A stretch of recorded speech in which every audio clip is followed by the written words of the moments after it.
¿Ya escuchaste hablar del libro más prohibido y censurado de la historia? ¿Será que hay algo que nos están ocultando? ¿Alguna conspiración alrededor del libro de Enoch? En este vídeo voy a revelarte lo que nunca nos contaron acerca de este libro. Y quédate hasta el final porque hay una colaboración muy especial de un rabino, un querido amigo, que nos contará una experiencia paranormal alrededor de este libro. Y vamos a ver muchas cosas que nos van a sorprender en este vídeo.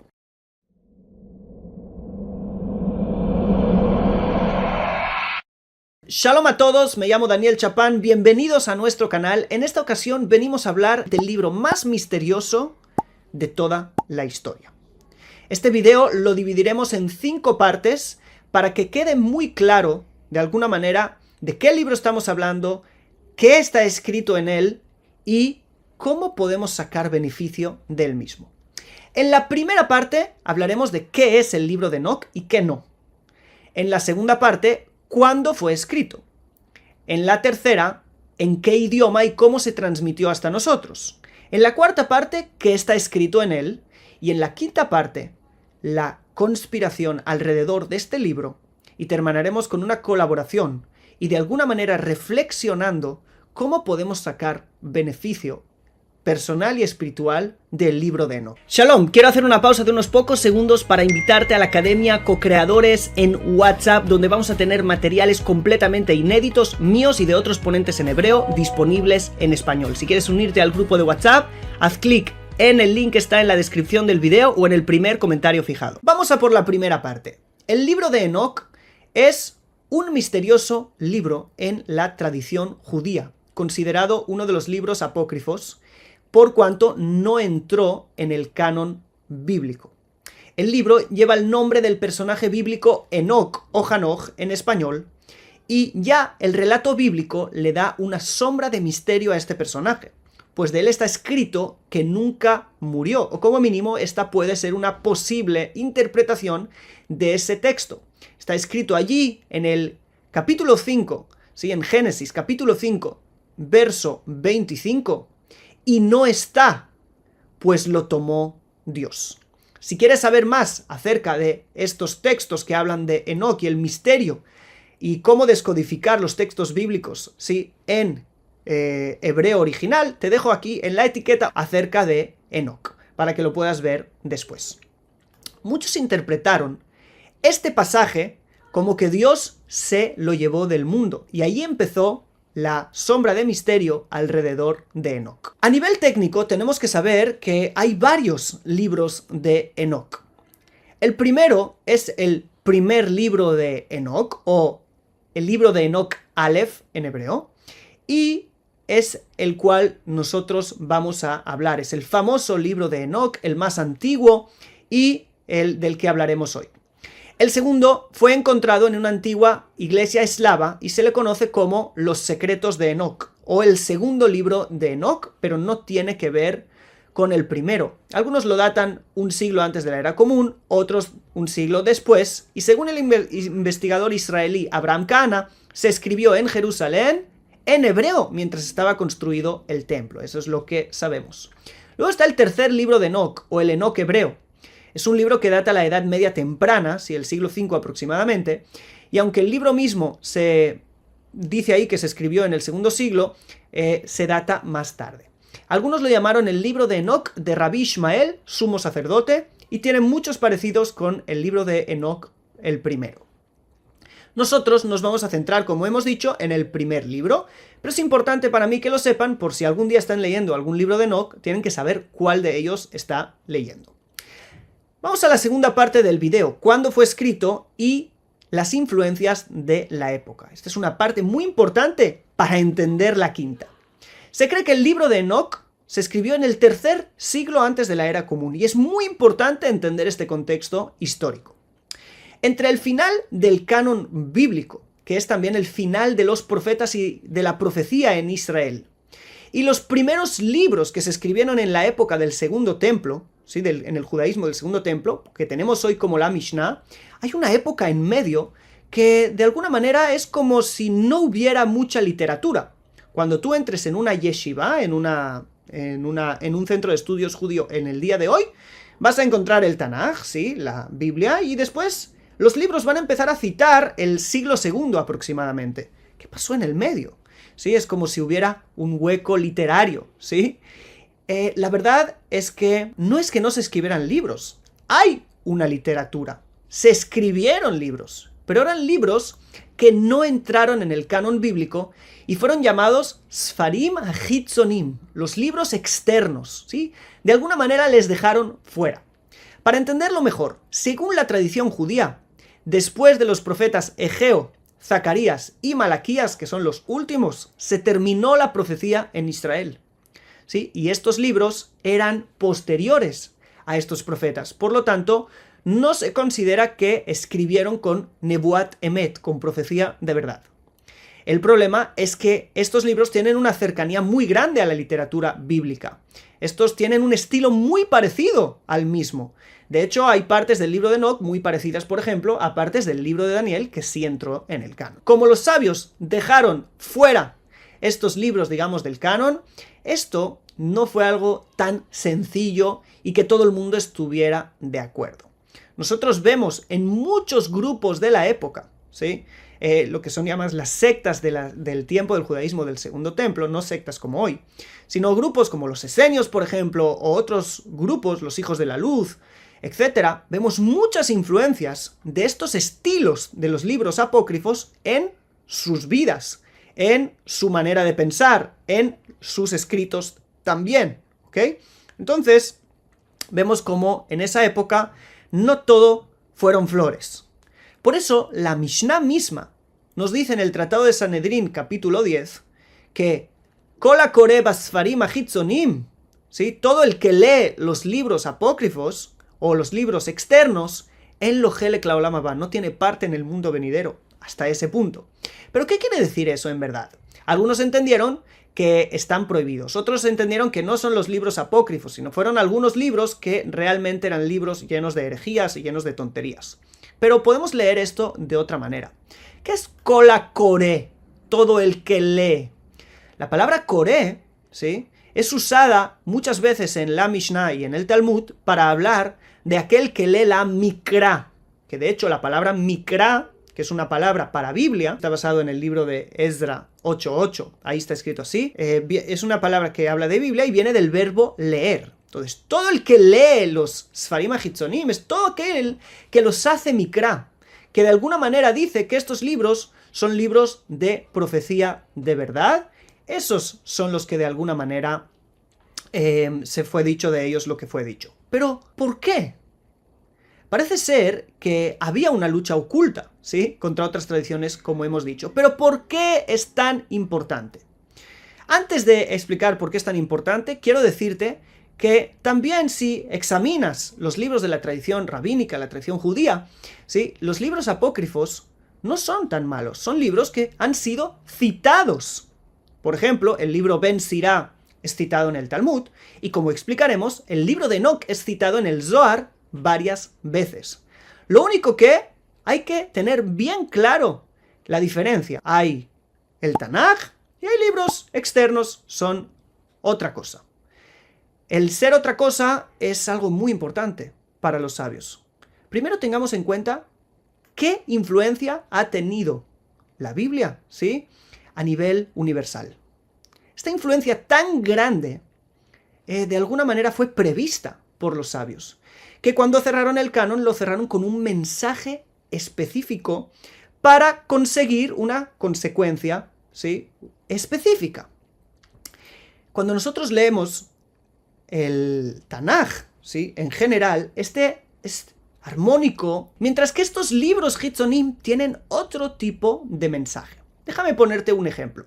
El Tanaj nos habla muchísimo del día a día, de la vida de la persona, del tikkun del mundo, la rectificación de este mundo, de la rectificación de la vida de la persona aquí, qué es lo que la persona tiene que hacer aquí, cómo ser morales en este mundo.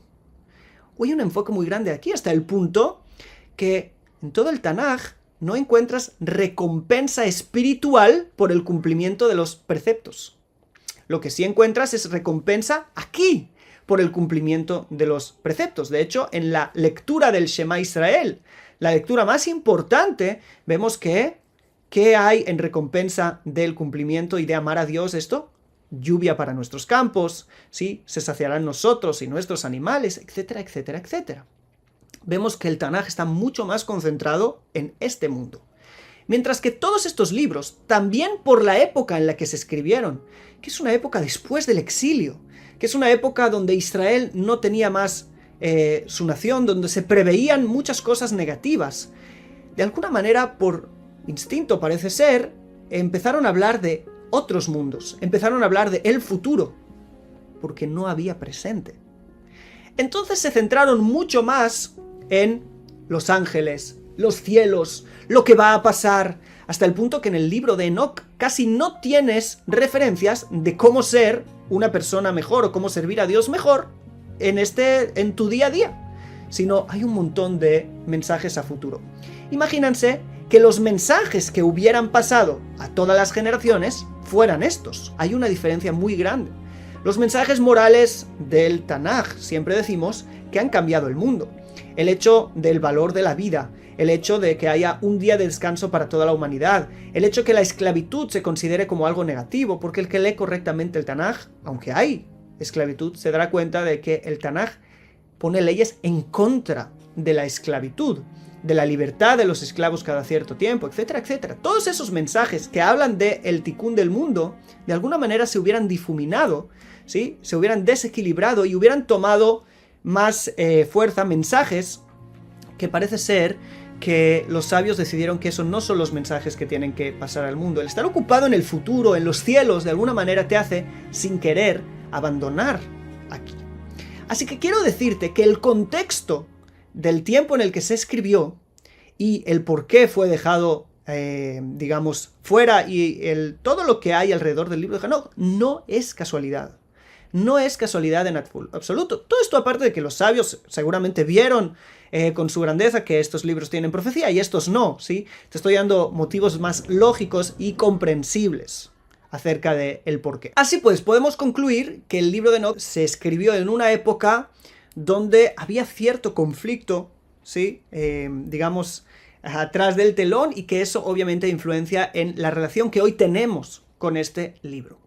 Dijimos que se escribió en el tercer siglo antes de la era común, y esta fue la época de los Hashmonaim, los Hasmoneos, donde el helenismo se extendió en Israel, y esto tampoco es un dato menor. Vamos a la parte 3. ¿En qué idioma se escribió y cómo nos fue transmitido? El manuscrito más antiguo que tenemos hoy fue escrito en la lengua llamada Gez, ¿sí? Que es como un dialecto etíope, ¿sí? Parece ser que hay una historia del reino de Inglaterra, se mandó a alguien a buscarlo allí porque se supo que había un libro así. Se sabe que tanto la iglesia etíope como el judaísmo, según la tradición etíope, consideran este libro un libro sagrado. Ahí se fue a buscar y se encontró, ¿ok? Sin embargo, se piensa que esta es una traducción del latín, que se tradujo a la vez del griego, que se tradujo a la vez del arameo o del hebreo, o de los dos. Así que tenemos la traducción de la traducción de la traducción de la traducción. Pero ¿por qué latín y hasta el Gez de hoy? Porque quien conservó este libro fue la iglesia cristiana, que ellos lo consideraron, algunos de ellos, y sobre todo la iglesia etíope, que hemos dicho que sí, que lo canonizó y todo, un libro sagrado, ¿sí? Y esa era la lengua oficial, el latín. Y casi se puede decir que tenemos hoy este libro gracias a que, de alguna manera, el cristianismo lo transmitió. Si no, seguramente se hubiera perdido, y hablaremos de eso también después en la quinta parte, porque todo esto es parte de la conspiración de la que te hablé al principio. Y este no es un dato menor. Vamos a la cuarta parte. ¿Qué está escrito en el libro de Enoch? Vamos a hacer un pequeño resumen del mismo. Este libro está dividido en 5 partes. Sí, algunos dicen incluso que eran 5 libros distintos, lo que me parece muy interesante, ¿sí? Como los 5 libros de la Torá. La primera parte. Allí se habla del día del juicio final, en el tiempo final, hay revelaciones de Enoch y de cómo los ángeles bajaron a la tierra y desearon a las hijas de los hombres, ¿sí? En Génesis 6, es una interpretación de Génesis 6. Y ahí está escrito que los ángeles le enseñaron a los hombres cosas malas, ¿sí? Como hacer armas y otras cosas, como que la corrupción vino de los ángeles, que esto dio lugar al diluvio de los ángeles malos, obviamente. Y en esta parte también se cuenta cómo Enoc subió al cielo a través de ángeles que lo llevaron, y hay una descripción detallada de los diferentes cielos que hay. Conceptos como los 7 cielos están escritos allí, como que en el tercer cielo está el paraíso, etcétera, etcétera. En la segunda parte se nos habla de el Mesías, de la recompensa de los justos y el castigo de los malvados en el futuro, entre otros conceptos. La tercera parte habla del calendario, que según este libro, muy interesante, tiene 364 días, y también nos habla mucho de astronomía y de cómo está hecho el calendario. La cuarta parte habla de sueños de Enoc y de la interpretación de estos sueños a través de Mahalalel, donde se anuncia una destrucción de la tierra que al parecer tenía que ver con el diluvio. La quinta parte son profecías de Enoc acerca del futuro, ¿sí? Del temor divino, y aquí se habla un poquito de conceptos como el paraíso y el infierno, sí, otros conceptos que hasta el día de hoy se habla de ellos, y es más una parte, digamos, que sí tiene cierto grado de carácter moral. Vamos entonces a la quinta parte y la más importante. ¿Este libro es un libro sagrado? ¿Es un libro fiable? ¿Es acepto? ¿No es acepto? ¿Y qué hay alrededor de él? Como ya dijimos, la tradición judía, menos la etíope, no aceptó el libro de Enoc como un libro sagrado. Pero aún falta preguntar, ok, no es parte del canon, lo hemos entendido, ¿pero es malo? ¿No se puede leer? ¿No se puede confiar en él? Cuando empecé a ahondar en este tema, me di cuenta que hay una parte de la historia que no nos han contado. Algo interesantísimo, algo como una conspiración, un drama histórico. Si preguntas a alguien común dentro del judaísmo acerca del libro de Enoc, primera, casi no sabe ni lo que es. No vas a encontrar este libro en un Bet Midrash o una yeshiva así, en ningún centro de estudios. Hasta que me dispuse a hacer este video, pensaba lo mismo. Pensé terminar este video diciendo, este es un libro que no se puede confiar, lleno de errores, lleno de conceptos equivocados, etcétera, etcétera. Y no quiero decir que este sea un libro perfecto, que no tiene problemas, etcétera. Pero quiero abrir algo aquí. Mi colega el Rav Gael Aluf me dijo en una ocasión que hay decenas de veces que el Zohar cita el libro de Enoc, lo que se llama allí Safra de Hanoch, y a veces citándolo literalmente. Lo más sorprendente para mí fue encontrar una cita del Zohar que me cambió todo el prisma. Te la voy a leer palabra por palabra. Dijo Rabbi Shimon, si hubiera estado en el mundo en el tiempo cuando el santo bendito sea dio el libro de Enoc en el mundo y el libro de Adán, me hubiera esforzado para que no hubieran estado estos libros entre los hombres, por cuanto todos los sabios no supieron meditar en él y se equivocaron con otras cosas, sacándolo de un dominio superior a otro dominio. Y ahora pues los sabios del mundo, ¿sí? Los que no son de Israel, saben cosas y las ocultan y se fortalecen en el servicio a sus dioses. ¿Qué? ¿Te das cuenta de lo que acabamos de leer? Hay aquí mucho que tener en cuenta. Lo primero, dice el Zohar, en el tiempo que el santo bendito sea dio el libro de Enoc en el mundo. ¿El santo bendito sea lo dio? Segunda cosa, ¿todos los sabios no lo comprendieron y lo sacaron a otro dominio? Es decir, de alguna manera este libro ha sido rechazado de alguna manera por los sabios, y eso causó que otros tomaran este libro como sagrado y que ya esté en otro dominio. Entendamos qué significa esto a nivel histórico. Ya dijimos que hubo sectas distintas en esa época, sectas como los esenios que exageraron con el apocalipsis, los contenidos de estos libros, etc. Huyeron al desierto, dejaron el día a día, pensaron que el mundo eran guerras de ángeles, la luz contra la oscuridad, desconectando completamente de la realidad, para convertirse realmente en grupos desconectados de todo. Otro grupo que se supone que adaptó el libro de Enoc como algo válido fueron los primeros cristianos, pues el libro de Enoc se citó en el Nuevo Testamento y hay pasajes del mismo que no tienen sentido solo a partir del libro de Enoc, según la interpretación obviamente de algunos. Algunos me vais a decir, no, yo soy cristiano y no acepto el libro de Enoc. Ok, pero algunos sí lo aceptaron y además está citado ahí. Y aunque no fue entrado en el canon, menos por la iglesia etíope, como ya dijimos, hay gran discusión si este libro era común entre los primeros cristianos o no. Pero parece ser que sí. De todas maneras, mucho del carácter del libro de Enoc se encuentra en la teología cristiana y eso no se puede negar.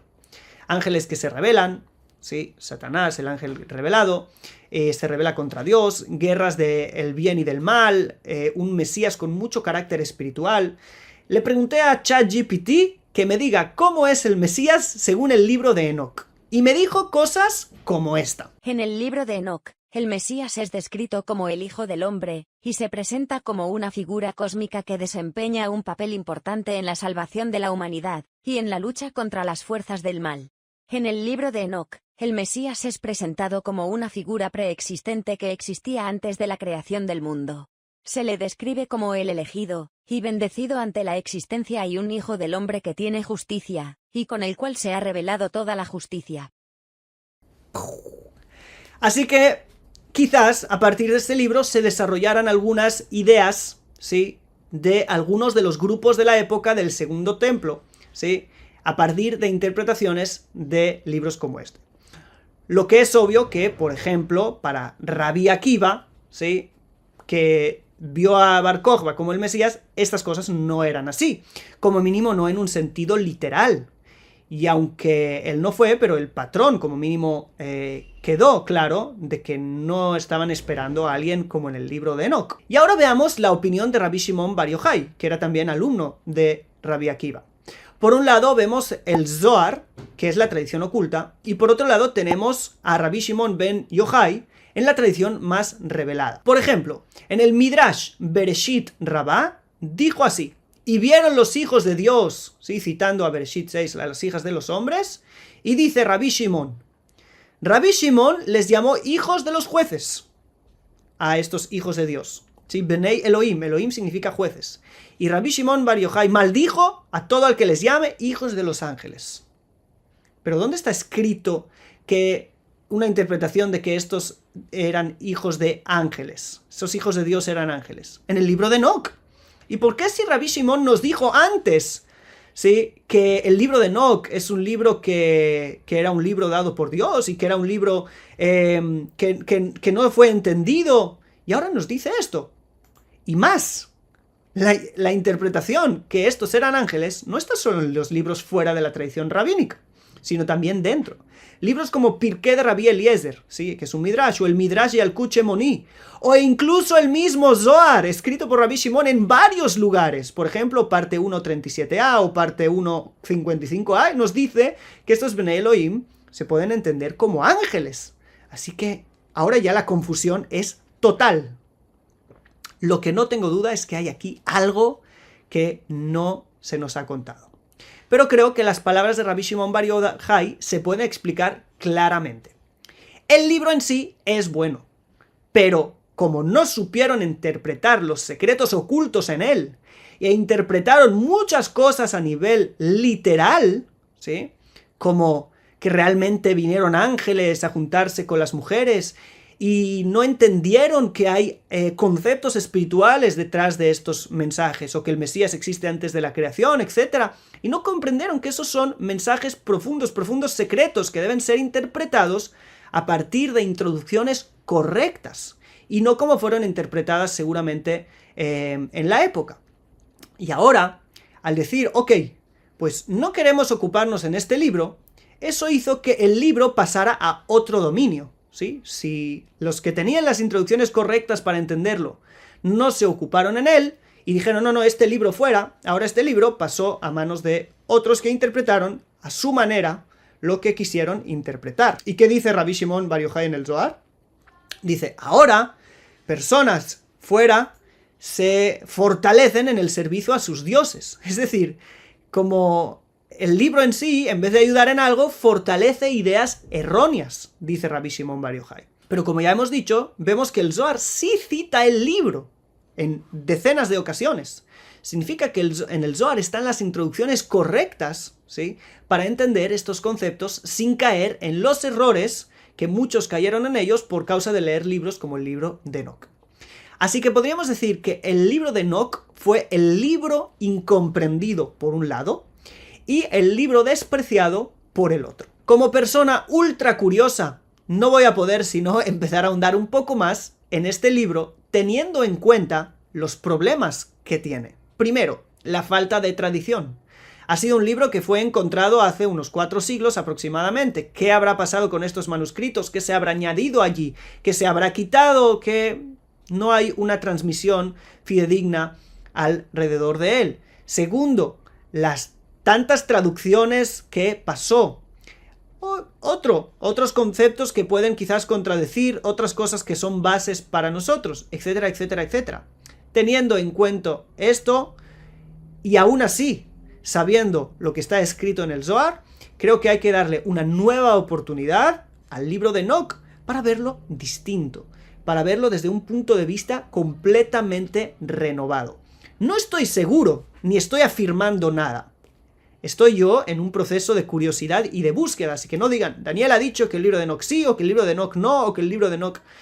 Yo no he dicho nada, solo he presentado algunos hechos, algunas cosas escritas, y creo que las personas buscadoras y curiosas no tienen sino que seguir investigando acerca de el mismo libro. Sobre todo, después de escuchar lo que me contó el Rav Daniel Hinerman, mi gran colega y amado, que voy a compartir con vosotros ahora una conversación que tuve con él. Así que presten atención. La primera vez que, viviendo en un sótano pequeñito lleno de libros y dedicado todo el tiempo a estudiar en Jerusalén, un día me tenté y abrí Sefer Hanoch, el libro de Enoc. Y claro está, yo no estaba preparado para abordar los secretos que hay ahí adentro. Y yo no sabía que todo es metáfora de algo más, y que lo que ocurre en el mundo de Asiá, de la acción, es metáfora del mundo de la formación, y del mundo de la creación, y así. Y como no sabía, abrí el libro, y fue como que se hubieran escapado de adentro del libro cosas que estaban escritas en él, fuerzas, nombres, que se liberaron y quedaron en la estancia, y de pronto entonces, una mesa que estaba a 1 metro y pico de mí, había sobre ella una taza con asa, y estaba parada, y no tenía nada dentro, y de pronto la taza, por cuenta propia, se volcó, y rodó de alguna manera, y cayó al piso, y no se rompió. Y yo estaba pasmado en mi sillón, mirando ese portento, cuando de repente toda la estantería, toda la biblioteca que estaba frente a mí, escasamente 1,5 metros adelante mío, y que llevaba muchos años bien afirmada a la pared, y no hubo ningún terremoto ni nada parecido, toda esa biblioteca se me vino encima. Ahí aprendí que no se juega con la sabiduría verdadera, que no hay atajos, que hay que hacer el camino. Gracias por hacérmelo acordar. ¡Wow! Así que ya has visto todo lo que se nos ha contado alrededor. Hay mucha sombra alrededor, hay mucho misterio. ¿Cómo deberíamos interpretar lo que le pasó al Rav? Esto te lo espero en los comentarios. ¿Qué crees que deberíamos interpretar? ¿Qué piensas de todo lo que te he contado? ¿Qué piensas del libro de Enoc en general? Todo eso en los comentarios. Si te ha gustado la información que te transmití en este video, dale like, suscríbete al canal, déjame un comentario que siempre nos ayuda muchísimo y sobre todo tenés muchos videos más de crecimiento espiritual, de personal y también de formación en nuestro canal. Te espero allí para más contenido. Shalom Ubraja.